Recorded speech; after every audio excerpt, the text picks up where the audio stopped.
everyone, and welcome back to the Football Insider Gaming channel. I am Conor Bromley, and today we are going to count down the top 10 wingers in the Premier League according to Football Manager 2026. We've also counted down midfielders, defenders, the most underrated players, and goalkeepers as well. And we'll also do number 10s, wingers, forwards, and wonder kids. So yeah, look out for them and check them out if this interests you. But we'll start with wingers on this video, and we'll go from worst to best, although I say that it's a top 10 list, so they're all very, very good. And in at number 10 is Arsenal's Leonardo Trossard. And of course, he came from Brighton, and I think they paid about 15-16 million pounds for him a few years ago. And he's really, really kicked on at Arsenal and has proven himself to be like a clutch player, it's fair to say. And I always feel like Trossard is a big moments player, and when Arsenal need him, he generally has come up with the goods. Football Manager rates him pretty high up, 10th on this list, which I think is pretty fair considering he isn't necessarily a nailed-on starter for Arsenal. But he is ahead of Gabriel Martinelli, so it does show where Football Manager rates him in comparison to another player who plays in a similar position at the same club. Right, moving up to 9th place, and we have Bryan Mbeumo, who, of course, was at Brentford and had an amazing season last season, scored over 20 goals in the Premier League, moved to Manchester United for big money this past summer, and I don't think he's quite yet found the form he was in at Brentford. I think we're still seeing, a very, very good player at Manchester United, but I don't think he's necessarily reached that top level just yet that Man United are expecting. But he's still only, I think, 25, and I think he'll find his form over the next year, especially if Man United continue their strong sort of run in the Premier League right now. So he comes in at number 9. At number 8 is Brighton's Karu Matoma. He comes in at number 8 on this list, and he has been fantastic since he's moved to Brighton.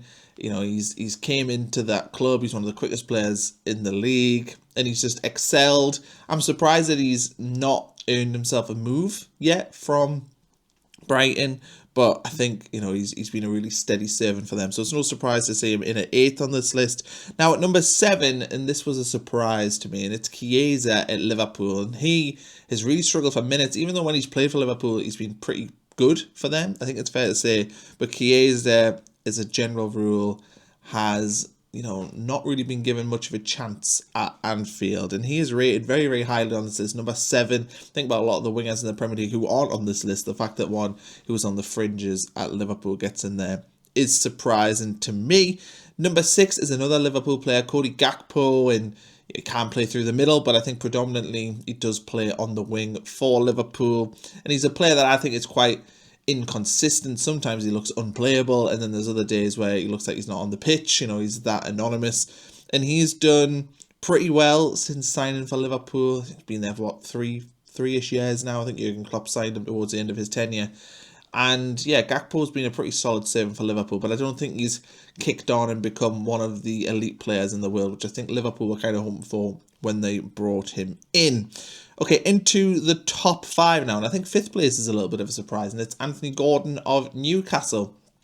And Gordon, for me, has been very up and down. He was very, very good for Newcastle when he first came in, but his record over the last year or so in the Premier League in particular has been quite poor. Of course, he's in the England squad as well, and he has excelled in Europe, I think it's fair to say, but Gordon definitely isn't the same player he was a couple of years ago when he was really, a problem for whoever Newcastle were playing in the Premier League. So Anthony Gordon comes in at number 5. That's probably a position I don't necessarily agree with. At number 4 is Manchester City's Jeremy Doku, and he might be the best dribbler in the Premier League. I think he holds the record for most dribbles past a player in the Champions League as well, and he is, an electric player. I think his end product sometimes is a little bit lacking, but that often happens with these players that are, very flary and enjoy dribbling. Often it is the end product that lacks for them. But I think Doku has proven since he's been at Man City that he is a top-level player,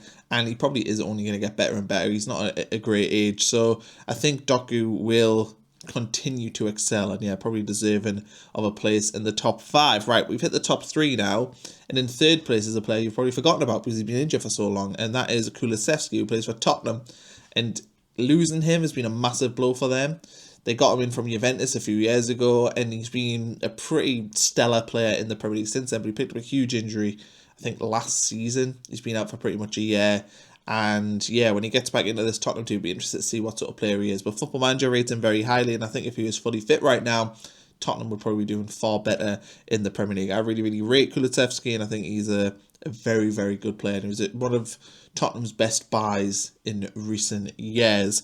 Top two, and in second place is Arsenal's Bukayo Saka, pipped to the post. So number two, according to Football Manager, for wingers. And I think Saka has been a very consistent performer for Arsenal. I think his level of goals and assists over the last year has maybe come down a little bit from what we're used to from him, but he's still been a really good contributor for them. He's been fantastic when he plays for England, and I think Saka is deserving of this position on this list, and I think he is the heartbeat of that Arsenal team at times. And if Bukayo Saka is on form and playing well, generally Arsenal win the game, and that sort of shows his influence. So Bukayo Saka comes in at number two, and at number one is Mohamed Salah from Liverpool. And heading into the season, I can certainly see why he'd be number one on the list. He had a fantastic, I say a fantastic season. He's had a fantastic decade at Liverpool, but this past season, he has struggled a little bit, looked a little bit off the pace compared to normal. But I think, when Football Manager's rating these players from the previous season, I think it's fair to have Mohamed Salah at the number one spot, because last season he was the best winger in the Premier League, no doubt about that. So there we go. That is the top 10 list. Let me know what you think. Let me know if there are any players on here that you disagree with. If there are players that should be in this list but aren't, is your winger that you think is, definitely in there as the top 10? Is he not on this list? Let me know in the comments section below. Please like, please subscribe as well, and we'll catch you again for another video.